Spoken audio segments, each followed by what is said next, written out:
All right, welcome back to the channel, everyone. Let's do a short intro here. It's time to talk about Wemby. This one's coming from Gene Knows Hoops. It's called Is Victor the Greatest Rookie Ever? I'm going to shoot him a like. Gene only has 3.74K subscribers. So if you like this content, go check out his channel. Shoot him a sub, and let's help him out. So first video from this creator on this channel that I'm reacting to. Let's see. Let's check it out. Here we go. Here's a graph of the greatest 15 rookie seasons in NBA history based on essential stats. As you can see, this list is full of Hall of Famers like Allen Iverson or Hakeem Olajuwon. Shout out to Ralph Sampson. Shout out to Bernard King. Terry Cummings. Also, names that don't get enough love like Terry Cummings or Bernard Kings. All of these players are older guys, except for Luka Doncic and Victor Wembanyama. But unlike Luka, Wembanyama is the most blatant outlier on this list because of one stat that no one seems to be talking about. There has never been a rookie in the NBA that has won Defensive Player of the Year. Call me crazy. I think he deserves it. The guy's only playing, 30 minutes a game and still putting up like 10 blocks and getting multiple steals while still getting you 20 points and getting 10 rebounds. Yeah, in case you haven't figured it out, this guy's a beast. My opinion of this guy, he's an absolute beast, freak show. If he can stay healthy and he can avoid injuries, I'm very, very invested to see what this kid can do. Him and Joker, those are the two guys I really have my eyes on the most.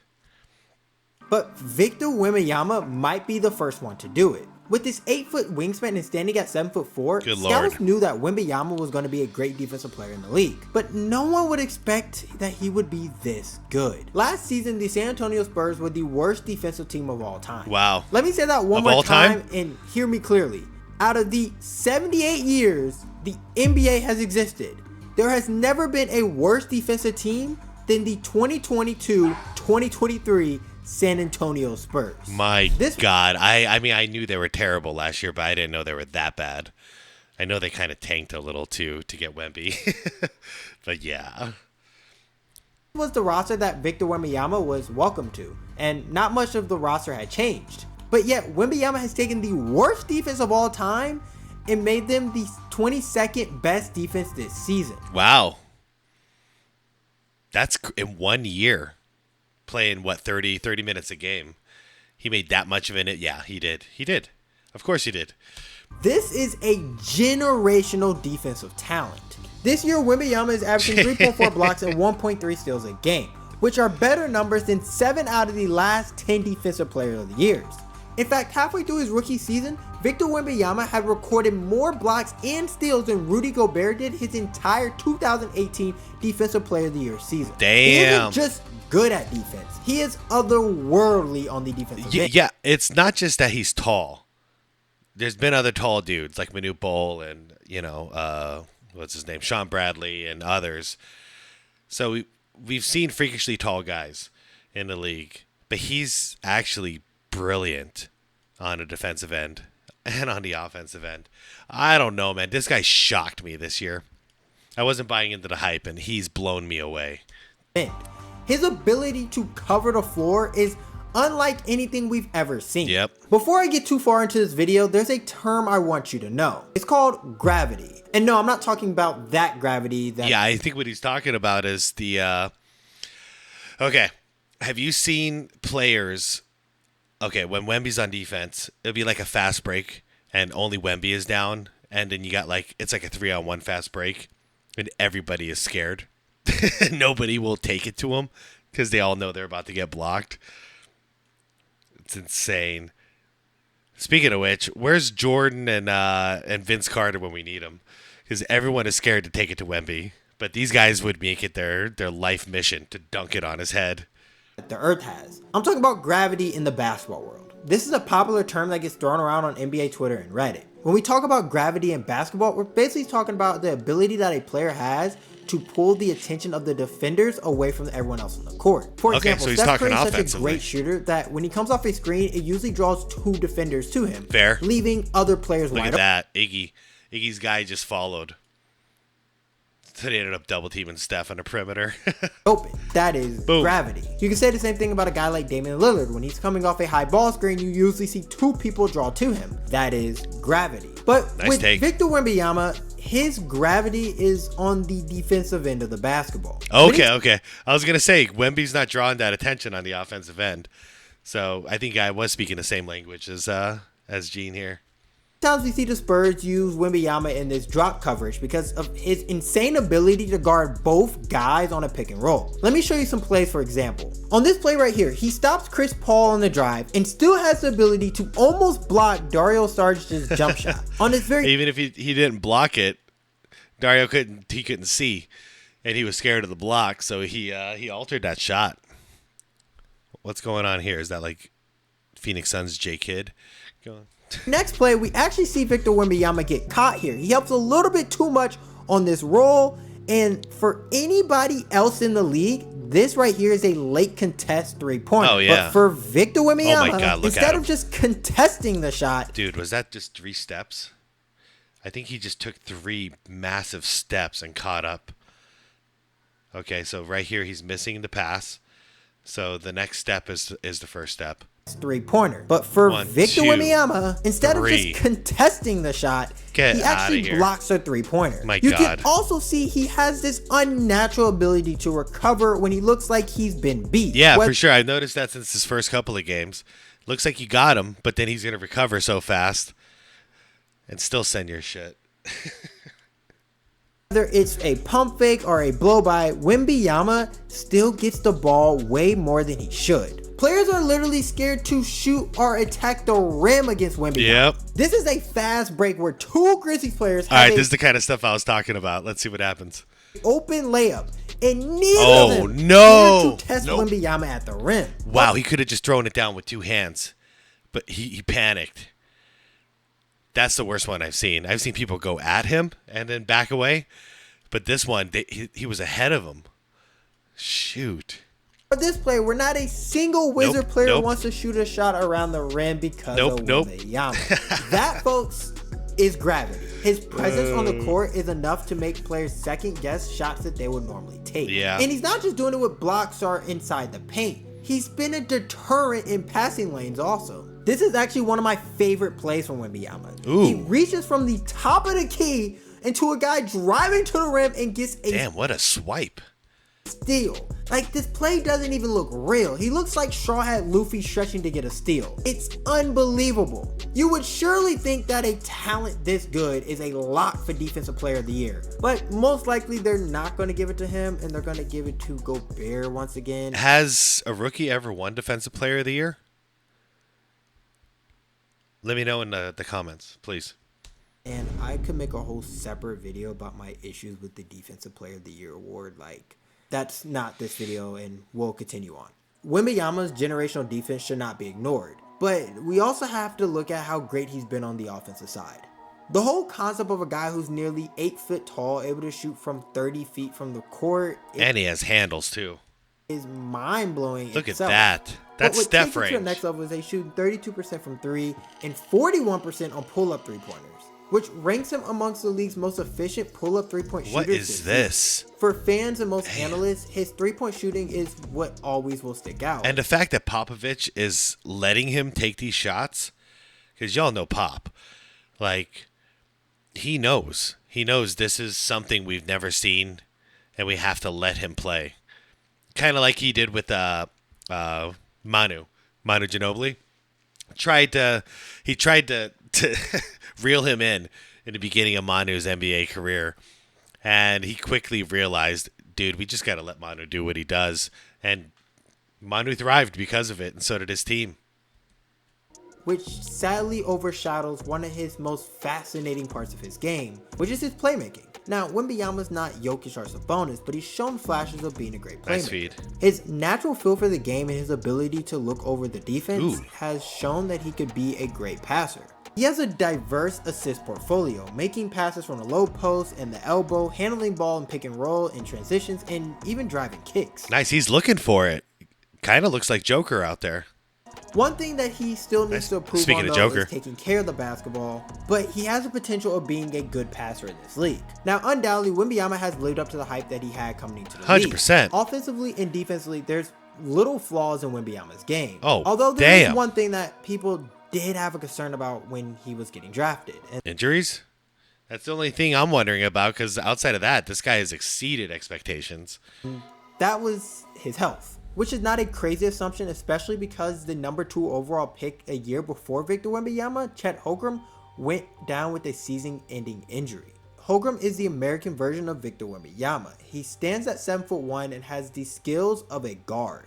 This unusual skill set for a 7-footer is prone to injury. Yeah. Which is what happened to Holmgren when he was guarding LeBron James in an offseason Pro-Am game and got hurt for the entire year. With that happening before... By the way, look at LeBron trying to pull a Jordan move. in an offseason Pro-Am game and got hurt for the entire year. With that happening before Wembanyama got... I'm sorry. I won't make this video about LeBron. Oh, that was good, though. into the league, the guard was already up, especially because outside of just Holmgren, 7-footers in the league do not have a good history of staying healthy. Yeah. Kristaps Porzingis was another 7-footer with similar abilities. Yeah, Yao Ming was a guy who, that's a sad story. Also dealt with injuries his entire career. Reigning MVP Joel Embiid has missed his first 2 years of his career due to injury and about half of this current season. Yeah, I forgot about that. And it goes deeper than just do it all bigs. Being over 7 foot in the NBA is a recipe for injuries. Porzingis. Greg Oden had a career-ending injury. Sam Bowie was never able to have an NBA career, and Yao Ming, despite his greatness, had to cut his career short due to injuries. Oh yeah, Greg Oden, that was the worst case, because I don't even think he got one healthy year. Well, and there's also numbers to back this up. In 2014, they ran numbers of the most missed games due to injuries to a lottery pick in correlation to height. That's interesting. So 6'3" and below, 14.7. 6'4" to 6'7", which is a good average for shooting guards, 15.1. And all the way up to 7 foot, 14. That's interesting. I didn't expect to see a drop off from here to here. So this is like LeBron's range. This is Jordan Kobe range. D Wade and all those guys. And huge drop off over here, or increase for 7-footers. Weird. This stat shocks me. Everyone under 7 feet had around the same average, while lottery picks over 7 feet had a shared missed games of 23.5. And with the history of 7-footers coming into the league and remaining healthy not being good, especially with Chet Holmgren, a guy with the same skill set as Victor Wembanyama coming out a year before getting hurt, the Spurs were super worried and wanted to avoid injuries at all costs. Hey, comments down below. I've been sleeping on Chet a little bit. I know I have. I don't know much about his game. Comment down below. There's something I need to look into, Chet. And yeah, if enough of you say yes, then point me in a direction of some good videos. I'll react to something about Chet. All right, thanks guys.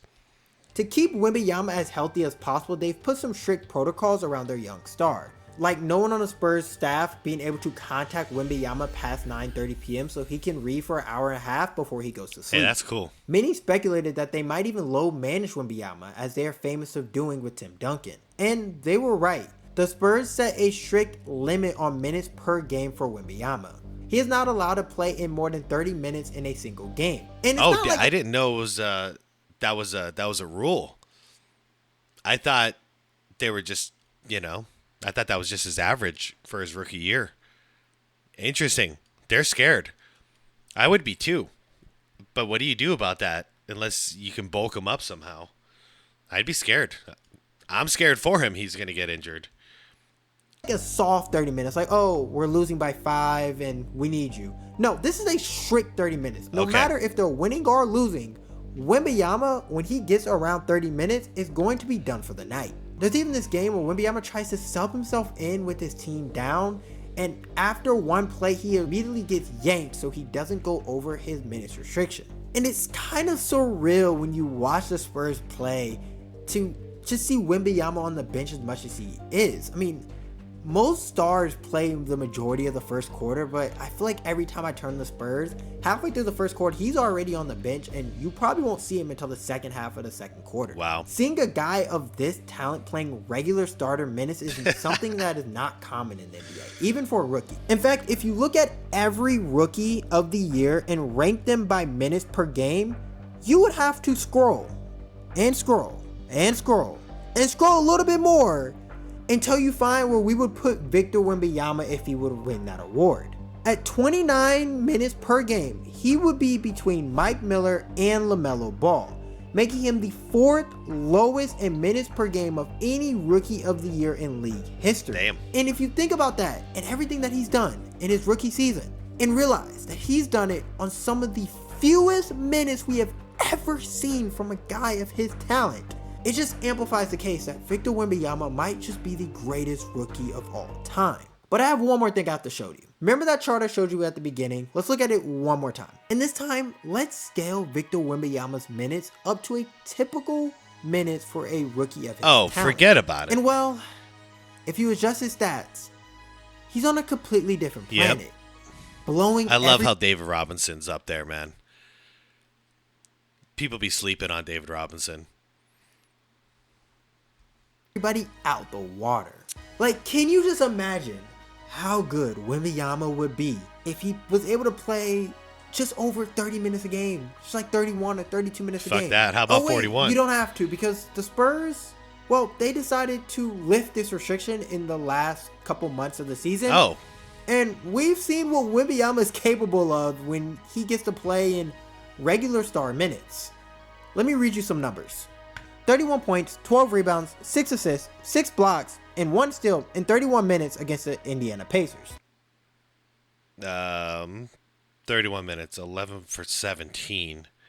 3 for 4 from threes. Son of a... What the hell? 12 rebounds, 6 assists, 1 steal, 6 blocks. Only 3 turnovers with all those stats. What is this guy? Next game, 33 points, 15 rebounds, 7 assists, 7 blocks, and 30... Okay, he shot the 3 bad that game. 1 for 7, 14 for 26. It's more human. More rebounds this game at 15, 7 assists. Good job, 7 blocks. Still only 4 turnovers. Son of a bitch. That looks like a bad game. 6 minutes against the Brooklyn Nets. Okay, one more. And the other night, a career high in points and rebounds with 40 points, 20 rebounds, 7 assists, 1 block, and 2... Hold on. 4 for 9. Jeez, it's better than some of the best shooters. 10 for 12 free throws. You see in that, Shaq? Man. Offensive rebounds, 5 defense. Oh my God, 20 total rebounds. Sorry, he says the stats so fast it's hard for me to keep up, and this is important. So 20 freaking rebounds, 7 assists, 2 steals, only 1 block that game. What happened, Wemby? So 40 freaking points. Shooting like 60%. Getting 20 rebounds and 7 assists. Man, this guy's sick. 2 steals on 38 minutes against the New York Knicks. Mind you, Jalen Brunson had 61 points that night, and Wembanyama was the one who came along with the victory. This is just a glimpse of how good Wembanyama really can be. And all those games I listed were W's for the struggling San Antonio Spurs. Oh, so okay. Yeah, they would be better with him playing full time. That's for damn sure. But I'm sure there's a part of them that are trying to tank this year so they can get him some help and get him another good draft pick. That would be my guess. But I think by next year, we're going to see a full-out unleashed Wemby. And the 2 games that I mentioned to you that were over 35 minutes, those were overtime games. Most of the time, we only see Wembanyama playing around 31 to 32 minutes a night. He hasn't even had a game where he has played in 40 minutes yet. Okay. Wembanyama has still yet to hit superstar minutes, but is giving us superstar production. And whether you are someone who bought into the Victor Wembanyama hype or not, let me just tell you something. The hype is real, and it's well deserved. Yep. Every time you turn on Victor Wembanyama, he is doing something that makes you just shake your head, almost in just disbelief that he is really this good at this age. I usually don't make bold claims on this channel, and I try to stay away from my personal takes. But let me be the first to tell you this. Barring injury, Victor Wembanyama will be a top 5 player in the league by the end of next season. Ladies and gentlemen, we have officially entered the Victor Wembanyama era in the NBA. But yeah, man. Hey, cool vid. Gene knows hoops. Yeah, cool vid, for sure. I'm gonna keep my eye out on this channel. I encourage you all to go check out Gene and let him know where you came from. All right, so I didn't buy into the hype from Wemby. I mean, I was paying attention to it. I was watching him play before the season. You know, I saw some of his younger highlights, and I don't know. I just wasn't convinced. But about halfway through the season, I started seeing these ridiculous stat lines. So I'm not gonna lie. There's only a couple teams I really follow very closely in the league right now. Suns are one of them. Denver's one of them. Spurs are now one of them. And I pay attention to the Lakers just because, you know, that's like hate field. And Dallas. But I can tell you, Suns are because that's my home. Dallas, that's because I really like watching the duo of Kyrie and Luka. It's really entertaining. Denver, because of Joker. And now the Spurs are a terrible team. Terrible, terrible team. But watching Wemby it's something different. I've been watching basketball for like, 35 years, 36 years. I've never seen anything like this. So, first of all, if you like my content, please shoot me a like. It'll help this video. Subscribe to the channel if you haven't. And down below, one, let me know what you think about Chet. Is that somebody I need to pay more attention to? And two, what do you think about Wemby, man? Like, straight up, what do you think about Wemby? Do you think he should be Defensive Player of the Year? Do you think he's going to get injured and ruin his career? Like, I'd hate to see it, but I'm really worried about it. And, yeah, just tell me your overall thoughts. Are you surprised? Did he exceed your expectations? Because he sure exceeded mine. Anyways, everybody, thanks for watching. I'll see you tomorrow in the next video. And thanks for all the support as usual. Peace out, everybody.